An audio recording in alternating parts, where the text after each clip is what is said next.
A paz do Senhor, queridos, estamos iniciando mais um vídeo do seu canal EBD Fácil e Motivadora. Não se esqueça de se inscrever no canal, ative o sininho aí que você vai receber em primeira mão os nossos vídeos. E não esqueça que na descrição desse vídeo temos um teste online com resultado após o final. Você envia e já aparece o resultado e aparece lá as questões que você acertou e que você errou. Compartilhe esse vídeo, se inscreva no nosso canal, amém? Iremos fornecer agora subsídio da lição 12, Jesus, o homem perfeito.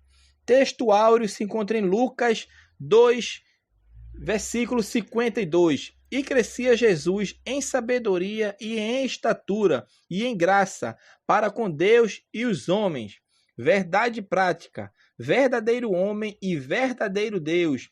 O Senhor Jesus Cristo é igual ao Pai e semelhante a nós. Sua divindade e humanidade não são aparentes, são reais, perfeitas e plenas.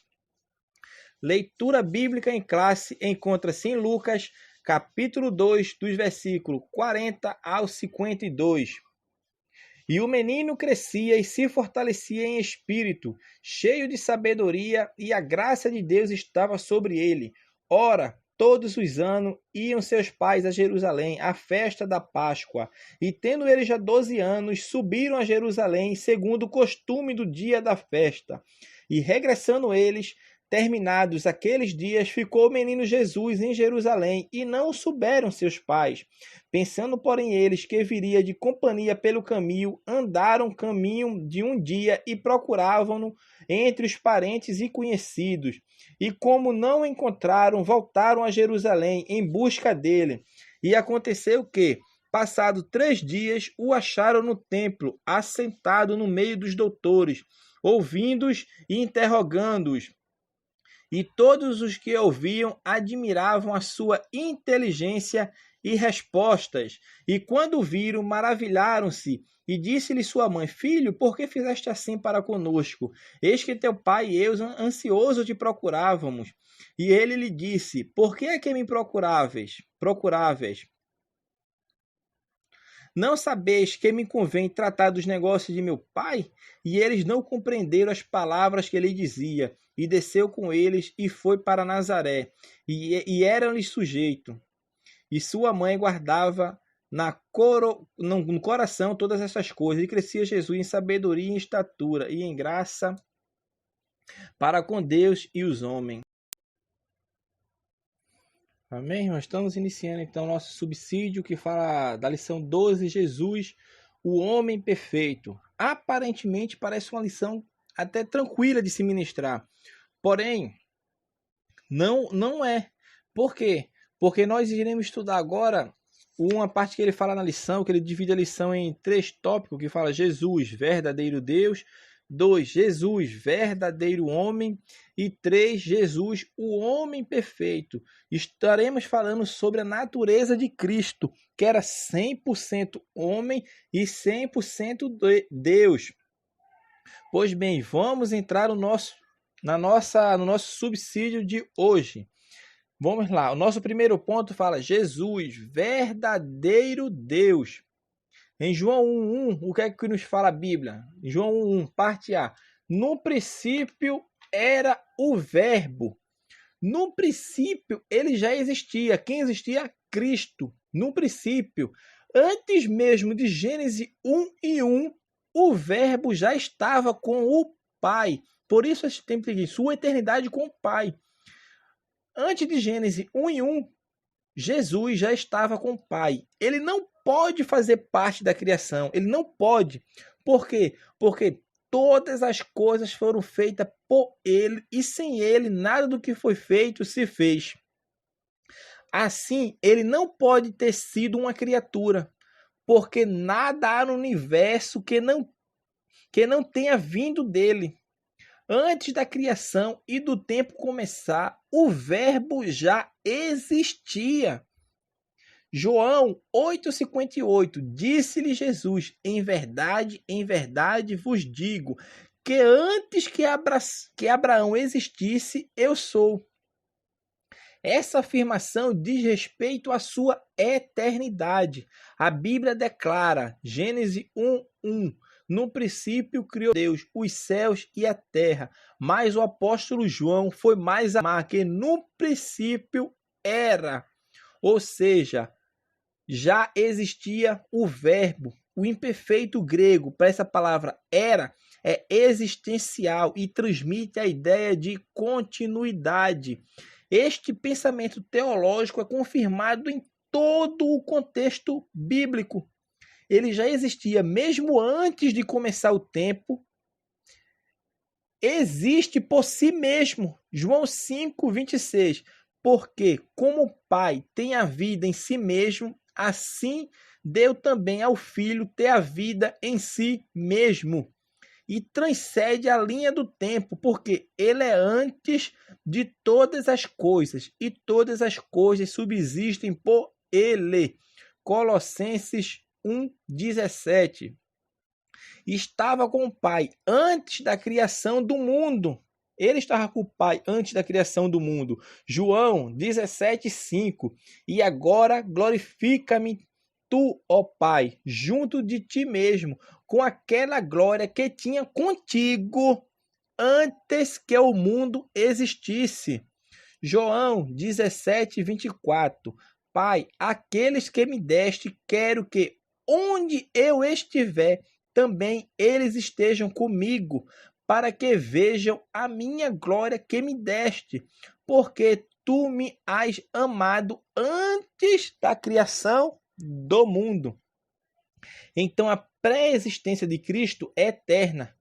E o profeta Miqueias, ao anunciar o nascimento do Messias na cidade de Belém de Judá, concluiu a mesma mensagem, dizendo: e cujas origens são desde os tempos antigos, desde os dias da eternidade. Miqueias 5:2.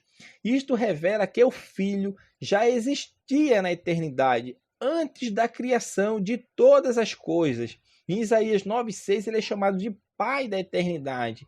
Então, sua eternidade com o Pai nos mostra isso, que Cristo existia desde sempre. Ele não foi uma criatura, ele não foi um ser criado por Deus, não.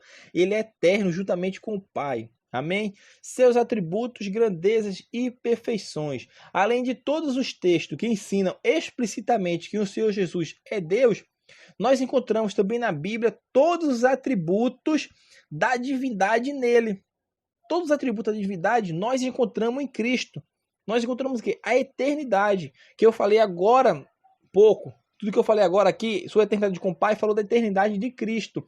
A Bíblia também nos fala da sua onipotência, porque a Bíblia ensina que o Filho também é onipotente, isto é, o Todo-Poderoso. Jesus disse, Mateus 28:18, é-me dado todo o poder no céu e na terra. É-me dado todo o poder no céu e na terra. Isso está dizendo o que? A sua onipotência. Jesus tem todo o poder no céu e na terra. Em outras palavras, não há nada no céu e na terra que ele não possa fazer. Para ele, não há impossível. A Bíblia ensina que Jesus já possuía esse poder mesmo antes de vir ao mundo. Após a sua ressurreição, ele recuperou o mesmo poder e a mesma glória que tinha com o Pai antes que o mundo existisse. Jesus está acima de todo principado e poder e potestade, domínio e de todo nome que se nomeia.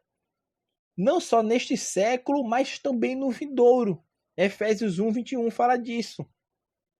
Então nós vemos que Jesus era também onipotente.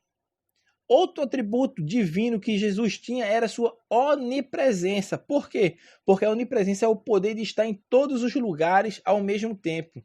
Jesus é ilimitado no tempo e no espaço. Ele é ilimitado no tempo e no espaço. Porque o que ele foi que ele falou? Em Mateus 18:20, porque onde estiverem 2 ou 3 reunidos em meu nome, aí estou eu no meio deles. Aí eu estou no meio deles. Onde tiver 2 ou 3 reunidos em meu nome, aí eu estou no meio deles. E mais, eis que estou convosco todos os dias até a consumação dos séculos. Amém. Amém. Mateus 28:20. Estas duas passagens mostram que Jesus está presente em qualquer parte do universo, porque ele é onipresente. O nosso Cristo, ele é eterno, onipotente, onipresente e, por fim, que eu vou falar aqui de outro atributo, é a onisciência de Cristo. É um atributo que só Deus possui e, no entanto, revelou essa onisciência, Jesus revelou essa onisciência durante o seu ministério, porque ele é Deus. Se ele é Deus, ele tem os atributos de Deus.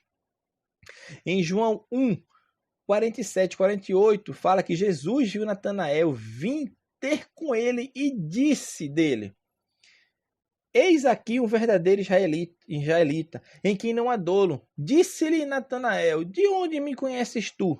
Jesus respondeu e disse-lhe: antes que Filipe te chamasse, te vi eu estando tu debaixo da figueira. Este texto fala que ele viu Natanael debaixo da figueira. Outras passagens também falam dessa onisciência sua. Como uma passagem pode ser da sua onisciência é quando ele mandou o seu discípulo pescar um peixe e tirar a moeda que estava na boca do peixe. Isto mostra a onisciência de Cristo. Então, Cristo tem os seus atributos, grandezas e perfeições juntamente com o Pai, porque ele é 100% Deus e 100% homem. Terceiro ponto, é um ponto que fala: esvaziou-se de sua glória, mas não de sua divindade. É tudo que nós falamos aqui. Cristo esvaziou-se de quê? Da sua glória, mas não na sua divindade. A união das duas naturezas de Cristo. Preste atenção neste ponto, irmão. Preste atenção, anotem ou escute novamente o vídeo depois. Essa doutrina que fala da união das duas naturezas de Cristo é chamada de hipostase. Com H, hipostase, porque esse vocábulo vem de duas palavras gregas, de hipo, que significa sob, e statai, que significa ficar. Nas discussões teológicas sobre a doutrina da Trindade na era patrística, era usada como sinônimo de ousia, que quer dizer essência, ser. Com relação a Jesus, significa a união das duas naturezas de Cristo. Que naturezas são essas? A divina e a natureza humana. Porém, irmãos, se a gente formos ler, nós percebemos que os evangelhos não estabelecem a fronteira entre a natureza humana e divina de Jesus durante seu ministério terreno. A gente não vê estabelecida essa fronteira, mas apresentam com clareza mediana a natureza humana de Jesus durante seu ministério e não poderiam ser mais claros. Isso fazia parte do ensino apostólico, que nasceu da descendência de Davi, segundo a carne. Romanos 1,3. Romanos 9,5 fala: dos quais são os pais, e dos quais é Cristo segundo a carne. 1 Timóteo 2,5 fala: Jesus Cristo, homem. Hebreus 5,7, o qual, nos dias da sua carne, oferecendo com grande clamor e lágrimas, orações e súplicas, ao que o podiam livrar da morte, foi ouvido quanto ao que temiam. 1 João 4,3, e todo espírito que não confessar que Jesus Cristo veio em carne, não é de Deus. Os evangelhos, contudo, registram que diversas vezes Jesus declarou-se Deus. Nós mostramos agora que ele veio como homem, ele era homem, ele era 100% homem. Esses textos bíblicos que eu falei para os irmãos agora, essas referências, falam todos que Jesus era homem. Era homem, ele era 100% homem, 100% Deus. E os evangelhos também, contudo, registram que diversas vezes Jesus declarou-se Deus. Ele tanto declarou-se Deus e como agiu como tal. Porque ele aceitou a adoração por diversas vezes. Jesus aceitou a adoração por diversas vezes. Anote aí as referências para isso. Mateus 8:2, Mateus 9:18, Mateus 14:33, Mateus 15:25 e João 9:38. Algo que o apóstolo Pedro recusou de Cornélio. Observe, Jesus aceitou a adoração por diversas vezes. Por quê? Porque ele é Deus. Ele é Deus. Ele era Deus. Ele é Deus. Encarnado, ele era Deus. E ainda ele é Deus. Pedro não. Pedro recusou a adoração de Cornélio e até repreendeu o centurião. Por isso, o que Pedro disse lá em Atos 10, 25 e 26 fala o quê? Levanta-te, que também sou homem. O mesmo aconteceu com o anjo, diante do qual o apóstolo João se prostrou para adorar. Apocalipse 19, 10. Fala o quê? E eu lancei-me a seus pés para o adorar. Mas ele disse-me, olha, não faças tal. Sou teu conservo e de teus irmãos que têm testemunho de Jesus. Adora a Deus. Mais adiante, o apóstolo tentou outra vez, mas a reação do anjo foi a mesma. Se os irmãos lerem lá em Apocalipse 22, 8 e 9. Jesus perdoou os pecados do paralítico de Cafarnaum. Marcos 2:10. Ora, para que saibais que o Filho do Homem tem na terra poder para perdoar pecados. E várias vezes igualou-se a Deus. Ele disse, não se turbe o vosso coração. Crede em Deus, crede também em mim. Isso exige nele a mesma fé que se tem em um Deus. Então, o que observamos, amados irmãos? Que Cristo era 100% homem, que é a hipostase. Os irmãos pesquisem essa palavrinha, hipostase. Mas eu já estou explicando aqui, que nos fala que Cristo era 100% homem e 100% Deus. Que sendo em forma de Deus, Jesus. Vamos lá, ler um texto bíblico lá em Filipenses 2, do 6 ao 8, que sendo em forma de Deus, não teve por usurpação ser igual a Deus, mas aniquilou-se a si mesmo, tomando a forma de servo, fazendo-se semelhante aos homens, e achando na forma de homem, humilhou-se a si mesmo, sendo obediente até a morte de cruz. Filipenses 2, 6 a 8. O que é que eu vou falar agora? Eu vou falar agora da teoria, uma teoria chamada de teoria kenosis, que é a teoria do esvaziamento. Que essa palavra aqui neste versículo aqui de Filipenses, que fala, mas aniquilou-se a si mesmo, tem versões que diz, mas esvaziou-se a si mesmo. E essa é uma doutrina antibíblica. Muitas vezes a palavra é tão bonitinha, kenosis, vai estudar kenosis, mas é uma palavra, ensinamento antibíblico. O ensinamento da kenosis é um ensinamento antibíblico. Por quê? Porque aparece alguém sempre ensinando isso. E esse nome vem do verbo grego kenó, que significa esvaziar, aniquilar, destruir, que aparece apenas neste texto em Filipenses. Em nenhum outro lugar aparece aniquilou-se a si mesmo, esvaziou-se a si mesmo. Não encontra em outro lugar, só nesse texto bíblico. Essa doutrina, que doutrina? Essa doutrina da kenosis, que é uma palavra tão bonita que o pessoal usa como se fosse bíblica, mas não é. É uma teoria que surgiu no século XIX. É uma teoria que não tem nada de bíblico. Não tem nada de bíblico. Essa doutrina afirma que Jesus se esvaziou a si mesmo de sua divindade durante a sua encarnação, afirmando possuir apenas a natureza humana. Com isso, nega a divindade de Jesus enquanto esteve na terra. Porém, tal pensamento não se sustenta, pois esse esvaziamento não é da sua divindade. Esse esvaziamento não é da sua divindade, é da sua glória. Stanley Orton, ele fala, Jesus não deixou de ser Deus durante a sua encarnação. Pelo contrário, abriu mão do exercício independente dos atributos divinos. Ele ainda era plena deidade no seu próprio ser, mas cumpriu o que parece ter sido imposto pela encarnação. O que foi imposto pela encarnação de Cristo? Limitações humanas reais. Limitações humanas reais, não artificiais. Então, irmão, essa teoria kenosis é inaceitável, essa ideia de ter deixado sua divindade no céu, porque eles afirmam isso, que quando Cristo encarnou, deixou a sua divindade no céu e habitou na terra apenas como homem, natureza humana, apenas homem, porém não. O que cremos e o que a Bíblia Sagrada nos mostra é que Cristo, na sua encarnação na terra, era 100% homem e 100% Deus. Quem perdoou os pecados do paralítico de Cafarnaum? Ou ainda, quem foi adorado durante seu ministério terreno? Foi o Jesus homem ou Jesus Deus?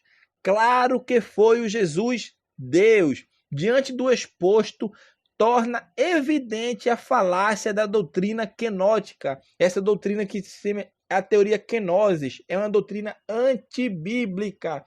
Se você ouvir alguém falando dessa doutrina quenoses como se fosse uma doutrina bíblica, não é doutrina bíblica. Por quê? Porque essa doutrina, essa teoria afirma que Cristo, quando Cristo encarnou, ele deixou sua divindade e passou a ser somente humano. Humano sem a sua divindade, porém não. Esse esvaziamento de Cristo foi um esvaziamento da sua glória, mas não de sua divindade. Amém? Segundo ponto, Jesus, verdadeiro homem. Então, Filho eterno do Pai. A segunda pessoa da Trindade não teve começo. Se ela não teve começo, ela não terá fim. Mas o Filho encarnado, o Filho de Davi, o Filho de Maria, o Messias, teve um começo no tempo e no espaço. Este Filho, Jesus Cristo, foi trazido à existência por meio do poder do Espírito Santo, quando a natureza divina do Filho eterno foi unida miraculosamente com a natureza humana criada, aonde no ventre de Maria, a concepção de Jesus na Virgem Maria foi singular na história da humanidade. Por quê? O Espírito Santo realizou a concepção no interior de Maria sem o envolvimento de qualquer pai humano. Porém, ainda mais notável foi a união das naturezas divina e humana em Jesus, de tal modo que o ente gerado seria o filho de Maria, conforme Lucas 1,31, e o filho de Davi, seu pai, Lucas 1,32, enquanto seria também o filho do Altíssimo, Lucas 1,32, e o filho de Deus, Lucas 1,35. Em outras palavras, ele seria plenamente humano, filho de Maria, enquanto seria também plenamente divino, filho do Altíssimo. Portanto, o milagre que o Espírito Santo realizou foi conceber em Maria o Deus homem, a pessoa teotrópica, Jesus Cristo, filho de Davi e filho de Deus. Porque Cristo possuía em sua encarnação aqui na Terra, ele era divino e humano, ele era 100% homem e 100% Deus. Esse é o Cristo. Amém? Então, nós vemos que Cristo era verdadeiro Deus e verdadeiro homem. Ele estava no seio do Pai. Ele foi profetizado no Antigo Testamento. Eu falei agora que ele estava no seio do Pai porque ele foi encarnado. E ele se achou-se no seio do Pai. Mas não devemos supor que ele estivesse inativo, não. Jesus não estava inativo, ele sempre estava ativo. Jesus sempre estava ativo. Ativo, Jesus sempre esteve. Então vamos para o nosso próximo ponto. Antes de passarmos para o próximo ponto, irmão, nós vemos que eu falei agora há pouco, que Cristo não estava inativo, não. Quando Isaías teve aquela visão lá em Isaías capítulo 6, que ele diz, eu vi o Senhor assentado sobre um alto e sublime trono. Isaías viu a quem ali? Se Deus é Espírito. Mas vamos lá agora em João capítulo 12, versículo 41. Isaías disse isto quando viu a sua glória e falou dele. Então Isaías viu o Cristo. Isaías viu Cristo. E Isaías, como profeta messiânico, foi o profeta do Antigo Testamento que mais falou de Cristo. Isaías foi o que mais falou de Cristo. Se lermos o livro de Isaías, nós vamos perceber isto, porque Isaías falou que o Cristo teria um nascimento virginal, conforme fala lá em Isaías 7,14. Vou dar algumas referências aqui, já falando agora desse ponto aqui dos irmãos, que fala das profecias sobre a vinda do Messias. Ele é profetizado em todo o Antigo Testamento. Porém, no livro de Isaías é onde encontramos uma maior gama de profecias quanto ao Cristo. Anote aí, irmão, por favor. Isaías profetizou o nascimento virginal de Cristo. Isaías 7,14. Profetizou que Jesus, precedido por João. Isaías 43. Revestido com poder do Espírito. Isaías 42, do 1 ao 4. O ministério de Jesus na Galileia. Isaías 9, 1 e 2. A vinda de Jesus sem pecado. Isaías 53, 9. A cura de enfermos. Isaías 53, 4. A purificação do templo. Isaías 56, 7. A morte na cruz. Isaías 53, 7 e 8. A vitória sobre a morte. Isaías 25, 8. A salvação oferecida pela fé. Isaías 28, 16. A volta de Jesus. Isaías 59, 20. Todo joelho se dobrará perante ele. Isaías 45, 23. Então, nós percebemos que em todo o Antigo Testamento é profetizado sobre o Cristo, porque a vida de Cristo, juntamente com sua obra, ela estava prevista já na lei de Moisés e nos profetas, desde o seu nascimento até a sua ascensão aos céus, nas Escrituras Sagradas. Deus prometeu levantar em Israel um grande profeta igual a Moisés. Deuteronômio 18, 15 e 18, fala: o Senhor teu Deus te despertará um profeta do meio de ti, de teus irmãos, como eu. A ele ouvireis. Eis que lhe suscitarei um profeta do meio de seus irmãos, como tu, e porei as minhas palavras na sua boca, e ele lhe falará tudo o que eu lhe ordenar.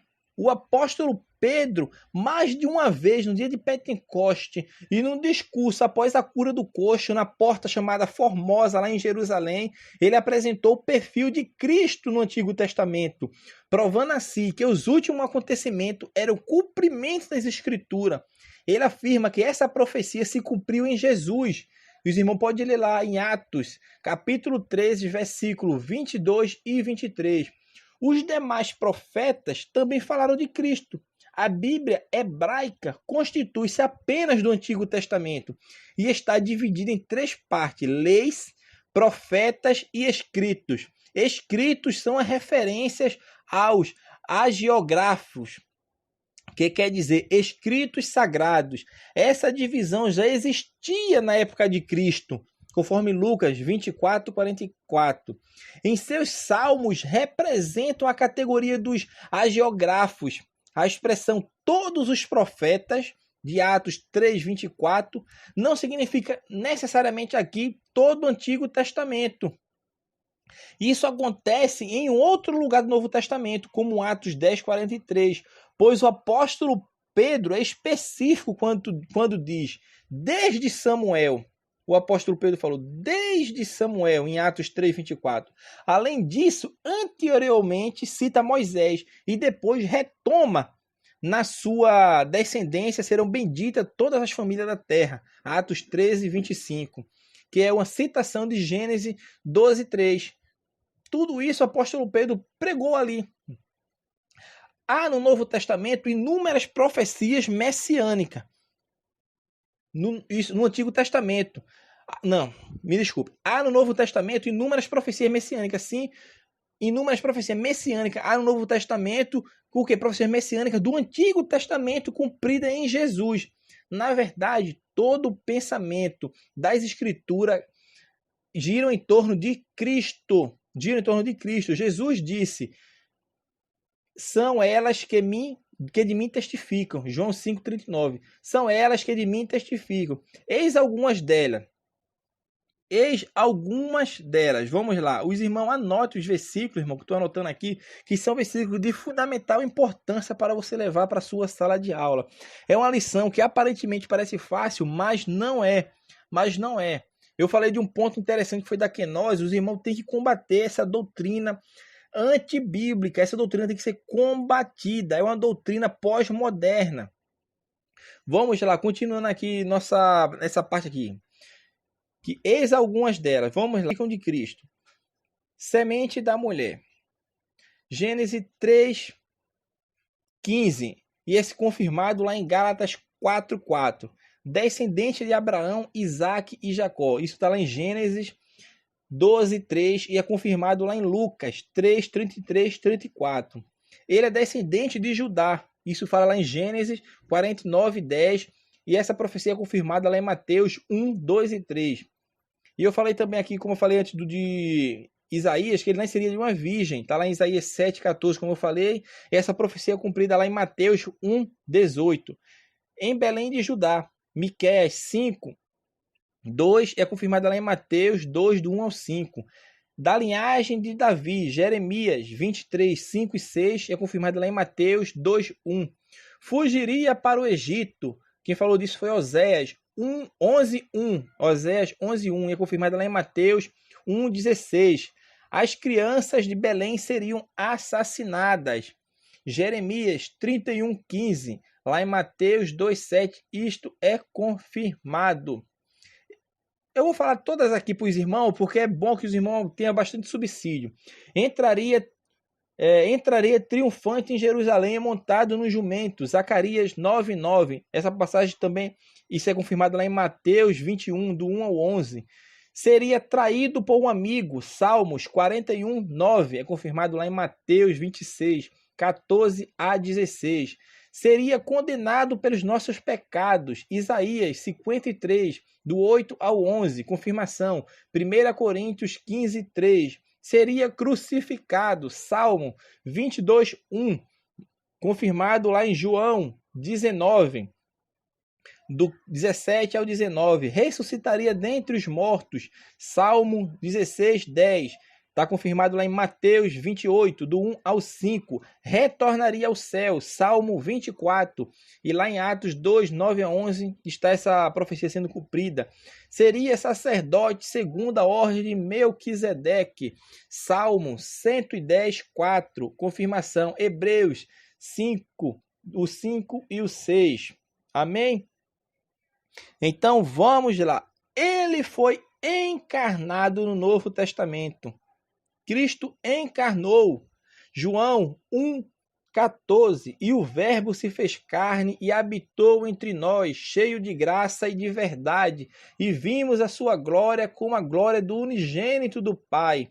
Habitou entre nós. Estas palavras implicam em mais do que a tradução em português parece indicar. Porque a palavra grega traduzida por habitou, neste caso, se deriva do substantivo que significa tenda.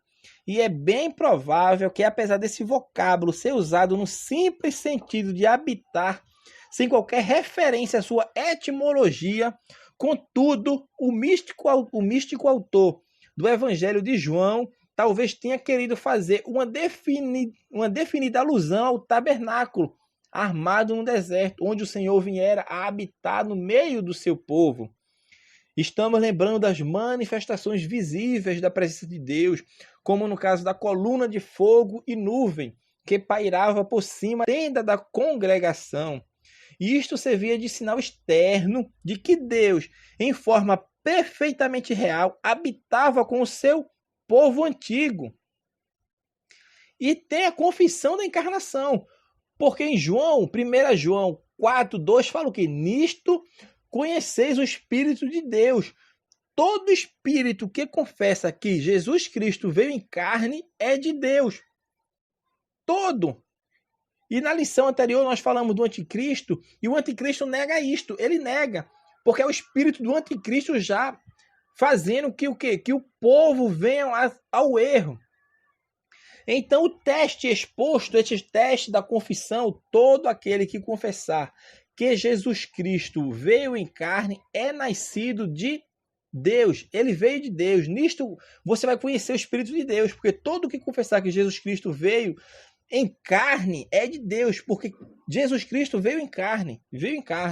Então o teste exposto pelo autor sagrado é bastante simples, mas certamente é inadequado para testar todos os casos de falso profeta.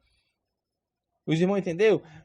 Uma pessoa que vem falar que Jesus Cristo não veio em carne, categoricamente é um falso profeta, é um filho de Belial, é o espírito anticristo habitando nele. Porém, esse teste dessa negação não vale para todos os falsos profetas. Amém? Neste ponto, o autor sagrado menciona apenas uma questão crítica, que é o quê? Que é o docentismo. Docentismo. O que é o docentismo? É o que alguns gnósticos acreditavam, que o Espírito, ou seja, que Cristo não tinha um corpo físico, que Cristo estava aqui na Terra, um corpo espiritual, nem possuía o corpo de um homem, mas sim fez uma encenação como se fosse homem. Veja só esse docentismo. Neste caso, seu suposto corpo físico era somente uma ilusão teatral, não era um corpo verdadeiro, então isso é heresia. Isso é o que o gnosticismo cria ser. Eles criam que é impossível Deus se encarnar, o próprio Deus encarnar-se. Eles não acreditavam nisso, porque para eles a matéria era o princípio mesmo do mal. A matéria era mal, pelo que seria impossível que um Deus, que é um ser espiritual, dotado de um grau de santidade, pudesse encarnar-se realmente. Portanto, eles não criam que Jesus e o Cristo fossem a mesma pessoa. Amém? Outro ponto importante da lição: Jesus Cristo nasceu na plenitude dos tempos. A frase grega pleroma tou chonou, que fala literalmente a plenitude do tempo, chamando a atenção para a importância crítica deste evento. Ele marcava a conclusão da antiga era e a aurora da nova. Mas o que levou Paulo a usar essa expressão aqui? O que levou o apóstolo Paulo a usar essa expressão? Na plenitude dos tempos. A oportunidade do advento tem sido frequentemente indicada, porque o mundo judaico achava-se na expectativa da vinda do Messias. O mundo romano, na sua rápida propagação, contribuíram em certa medida para que houvesse paz e segurança. Situação essa, até então, sem paralelos. Além disso, eles haviam desenvolvido as comunicações até em um nível notável, fazendo o quê? Ligando todos os centros estratégicos do Império com a cidade romana. Essa é a contribuição de Roma. Já a contribuição grega fala o quê? Que a língua grega era usada em grande escala para o comércio e comunicação e fornecia um veículo admirável para a transmissão do evangelho. Mas pode ser perguntado quantas dessas vantagens estavam na mente de Paulo quando escreveu esta declaração, por mais valiosa que fosse. No contexto, fica claro que no seu pensamento ainda está centralizado na servidão à lei e a pressuposição mais razoável, portanto, é considerar o que? A plenitude como sendo o limite do tempo da provação sob a lei imposta por Deus, período durante o qual a condição desesperadora da servidão do homem foi plenamente demonstrada. Então, o que eu tenho sobre isto? Que Paulo estava convicto, mas também estavam os cristãos primitivos, de modo geral, que a vinda de Cristo não foi acidental, mas por determinação divina. Ele veio no momento certo. A palavra pleroma, que significa isso, aquela palavra, essa tradução dessa palavra grega, plenitude, pleroma, quer dizer no exato momento. Jesus veio no exato momento. Ele veio no momento certo, ele não veio nem atrasado, nem adiantado. Ele veio no momento certo. Israel estava, querendo ou não, preparado para receber o Cristo. Porém, os israelitas não aceitaram por ele vir, não como eles esperavam, como um líder político, um líder religioso, que tiraria ele sob o jugo romano, porque eles confundiram, eles estavam esperando um Cristo político. Mas o Cristo que veio inaugurar o seu reino aqui na terra, sempre apregoou que o meu reino não é deste mundo. O meu reino não é deste mundo. E o povo israelita não ficou atento disto, embora todas as profecias apontassem o Cristo, eles cegaram-se a si mesmo e Deus colocou um véu em seu coração para que não percebessem. E é como se o povo judeu estivesse numa pausa de Deus. Deus agora está tratando do povo gentio. É como se ele tivesse pegado os judeus, colocasse na gaveta, fechar a gaveta e dissesse: aguarda, o teu tempo ainda vai chegar. Agora eu vou tratar de outro povo, e Deus está tratando do povo gentil. E mais na frente tratará do povo judeu, que é a nação eleita de Deus. E todos aqueles que ora por Israel é abençoado. Toda nação que tem Israel como aliado é abençoada. É uma nação abençoada. Vamos lá para encerrar. Jesus, o homem perfeito. Vamos falar agora da humanidade de Jesus. Embora nós já falamos que ele veio como homem, vamos falar mais um pouco sobre a humanidade de Jesus, que é o terceiro ponto. Vamos lá. Esse é um tema por mais negligenciado na igreja. Por que esse tema é negligenciado no seio da igreja? Porque até mesmo em sua sessão evangélica, não estou falando de todas as igrejas eu estou falando aqui, que esse é um tema negligenciado. Por quê? E principalmente na evangélica, porque a qual, apesar de tudo quanto dizem contrário, enfatiza tão somente a divindade de Cristo. As igrejas evangélicas enfatizam tão somente a divindade de Cristo. Você não vê um ensinamento mostrando que Cristo também era homem. Cristo era homem, ele era 100% homem, 100% Deus.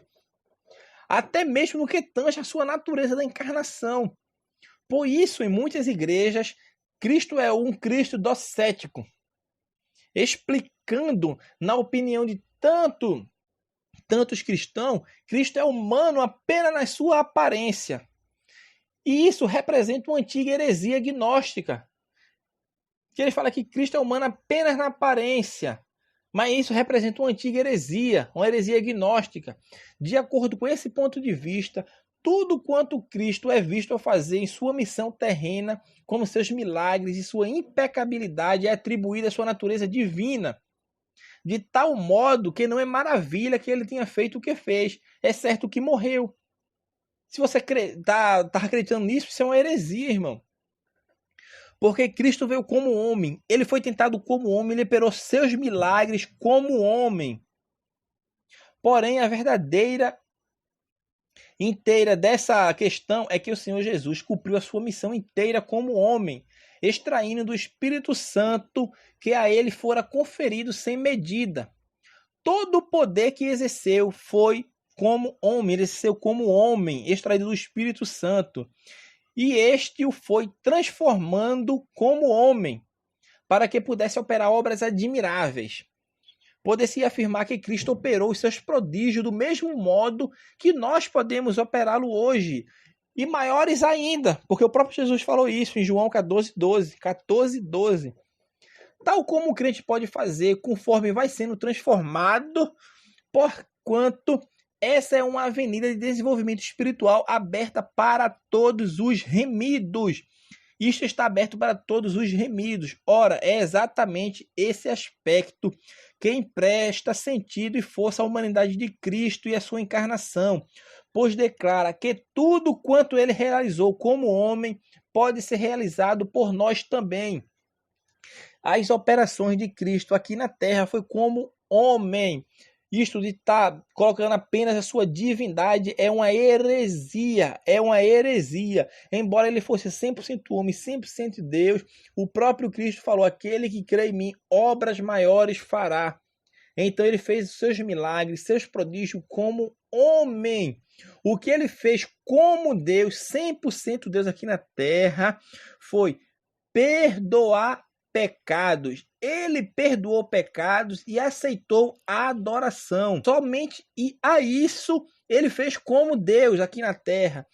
Todas as outras suas feituras foi feita como homem. E é isto que ele fez. Você pode fazer obras maiores, eu posso fazer maiores, nós podemos fazer maiores. Só basta apenas orarmos, buscarmos a Deus, estarmos em espírito de santidade, estarmos em comunhão com Deus, porque Deus vai usar a você, a mim e a todos aqueles quantos se sujeitarem a Cristo. Então, vamos lá. Jesus, o último Adão. Este é um título aplicado por Paulo a Cristo. Tendo o apóstolo desenvolvido o paralelismo e o contraste entre Adão e Cristo. Então, Cristo é o último Adão, como ele fala lá em 1 Coríntios 15:45. E também o segundo Adão, 1 Coríntios 15:47. Em Romanos 5,14, Adão é apresentado como um tipo contrastante de Cristo. Paulo enfatizou a solidariedade da raça humana inteira. Primeiramente com Adão, quanto à origem física, e então com Cristo, por ser ele a fonte da vida espiritual. O primeiro, no caso Adão, trouxe a morte por meio do pecado. E o segundo, que é Cristo, trouxe a vida mediante a sua missão salvífica, conforme Romanos 5,12. O pecado de Adão é visto como algo que afetou a humanidade inteira. Talvez o autor sagrado visse todos os homens biologicamente presentes em Adão, pelo que faria parte da sua personalidade. Em consequência, todos participam daquilo que ele foi. Então, o velho homem está em todos nós, pois participamos da queda de Adão. Romanos 6,6 e Efésios 4,22. A experiência parece comprovar que os homens não se tornam pecadores meramente devido ao fator ambiental. Até crianças, conforme Freud demonstrou, têm todas as formas de horrendos répteis ocultos na mente. Então, portanto, não é o que meramente morremos. Não, porque nós merecemos morrer. Porém, nossa salvação é assegurada mediante a identidade como cabeça da raça espiritual, que é a saber, Jesus Cristo, que é o último Adão, criado pelo primeiro Adão. Por meio do pecado de Adão, o juízo sobreveio a todos os homens, mas mediante a retidão do último Adão, o dom gratuito da salvação e da vida eterna é oferecido a todos os homens, conforme Romanos 5,18. E por fim, o autor fala da perfeição espiritual e moral de Jesus. Isso já foi frisado. Por quê? Porque Jesus, ele tinha sua natureza humana igual à nossa. Jamais esteve sujeito ao pecado original. Por quê? Porque nem é um pecado experimental. Jesus foi um homem sem pecado, ele foi um homem perfeito. O autor, os Hebreus, escreveu isso lá em Hebreus 7,26. O que é que ele fala? Porque nos convinha tal sumo sacerdote, santo, inocente, imaculado, separado dos pecadores e feito mais sublime do que os céus. Jesus Cristo, então, ele tinha uma perfeição espiritual e moral. Ele não teve o pecado original em sua vida. Por quê?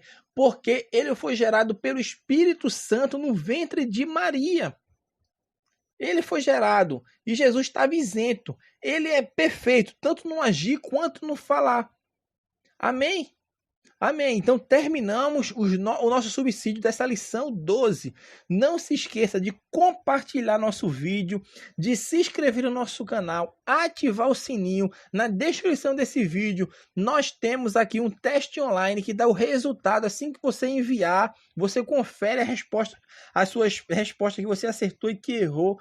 Nos abençoe. Compartilhando esse vídeo, essa lição 12 é de extrema importância. Não esqueça de combater esta doutrina antibíblica chamada doutrina kenosis, teoria kenosis. É uma doutrina antibíblica que muitas vezes é falada na igreja como se fosse uma doutrina bíblica, mas não é. Que Deus abençoe a todos. Se inscreva no nosso canal, compartilhe. Este canal EBD Fácil e Motivadora veio para ajudar a você e a todos aqueles que queiram aprender a palavra de Deus. Amém? Deus abençoe a todos. Fiquem na paz.